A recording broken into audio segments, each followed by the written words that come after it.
The purpose of this experiment are first, to learn the anodizing process of aluminum alloy using acid solution as electrolyte medium. Second is to determine the effect of anodizing time on the efficiency of using electrical energy during the anodizing process. Third, to learn the process of coloring anodized aluminum alloy using metal dyes. Aluminum is the most abundant metal in Earth's crust, but it's rarely found uncombined in nature. Aluminum is a soft, lightweight, silvery metal and a good electrical conductor. An aluminum alloy is a composition consisting mainly of aluminum to which other elements have been added. The other elements may make up as much as 15% of the alloy by mass. Added elements include copper, iron, magnesium, silicon, and zinc.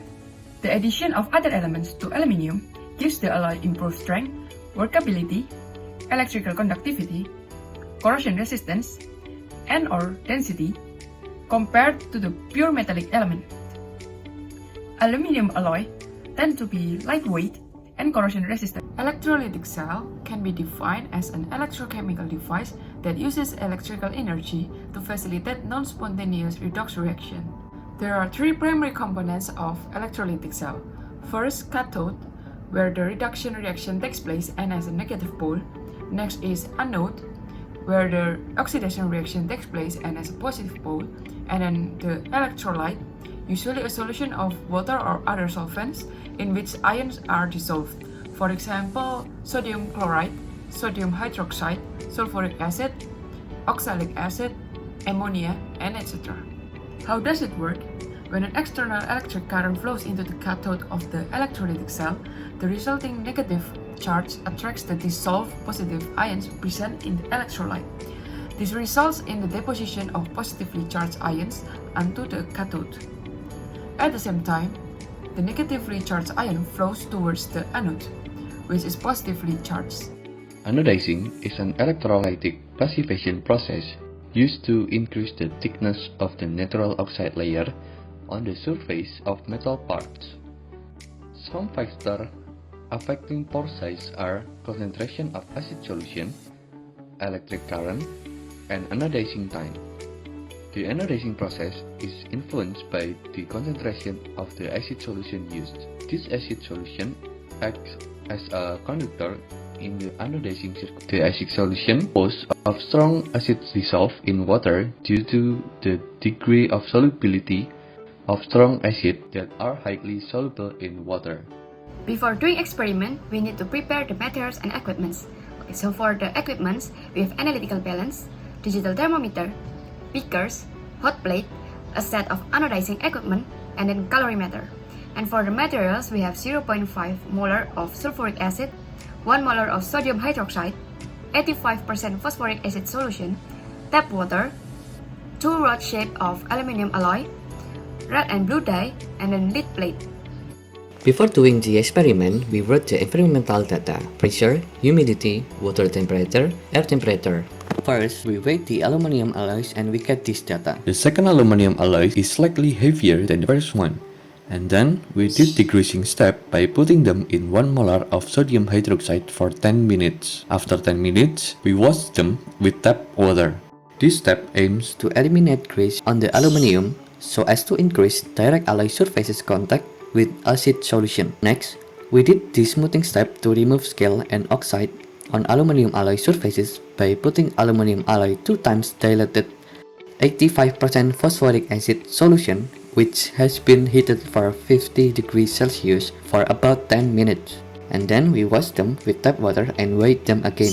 This data show after degreasing and desmoothing, the weight of both aluminum alloys decreased because of the grease, crust, and oxide has been removed from the surface of aluminum alloys, and physically the aluminum alloys become clean and shiny. Then we did racking with aluminum alloys as anode, lead plate as cathode, and sulfuric acid as an electrolyte solution. We did anodizing process for 20 minutes and used 2 ampere for the first aluminum alloys and 4 ampere for the second one.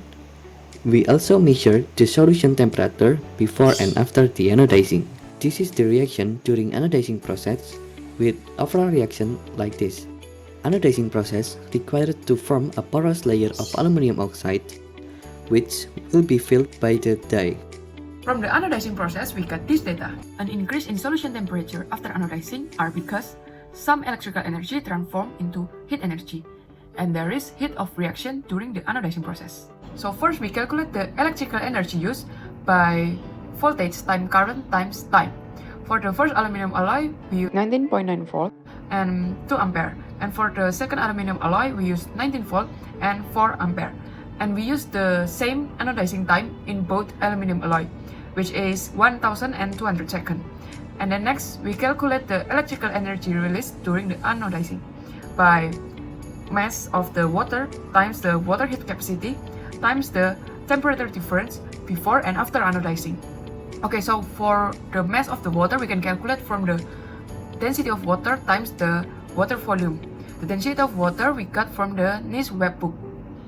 And then for the efficiency, we can calculate by absolute of electrical energy used minus the electrical energy released divided by the electrical energy used times 100%. The first aluminum alloy gives the efficiency of 58.6747%, and for the second aluminum alloy, it gives the efficiency of 32.0919%. So based on our experiment, our first aluminum alloy, which used 2 ampere, giving bigger efficiency than the second aluminum alloy, which is 4 ampere. The weight for both aluminum alloy decreased. This happened because in the anodizing process, the workpiece decay so that the surface of the workpiece forms a porous layer. The weight decrease of the second aluminum alloy, 4 ampere, is bigger because the bigger the current, the bigger pores form. Next, we did coloring step to give an aesthetic effect by dipping the first aluminum alloy in red dye and the second aluminum in blue dye for 8 minutes.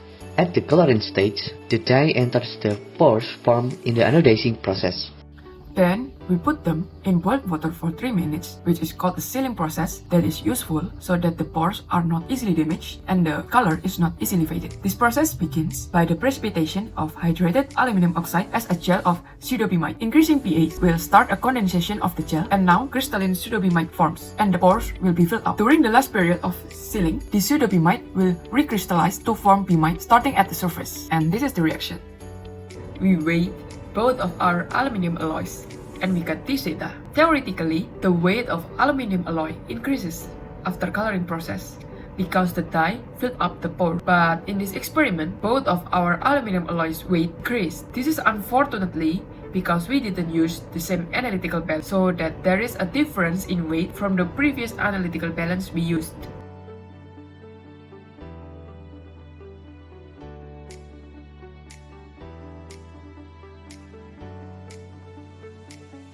The last step in this experiment is measure the color of colored aluminum alloy using colorimeter. First, we calibrated the colorimeter with black and white color.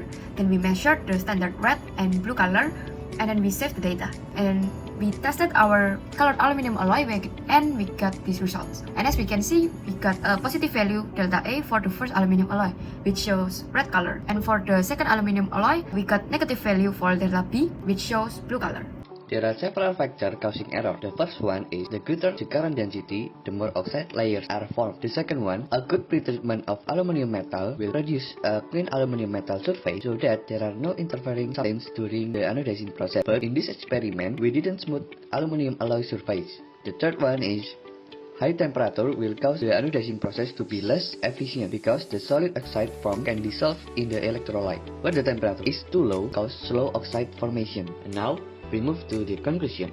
Anodizing serves to increase the thickness and density of the metal surface oxide layer. The oxide layer on the surface of aluminum metal is in the form of pores which serve as a place to entry the dyes during metal coloring. The time spent affects the amount of oxide layer formed and the energy efficiency. Longer time during the anodizing process, the less efficient it is, because an increase in temperature will increase the resistance value of aluminum oxide. The greatest efficiency is obtained when the electric current is 2 ampere with value of 58.61 and 47%.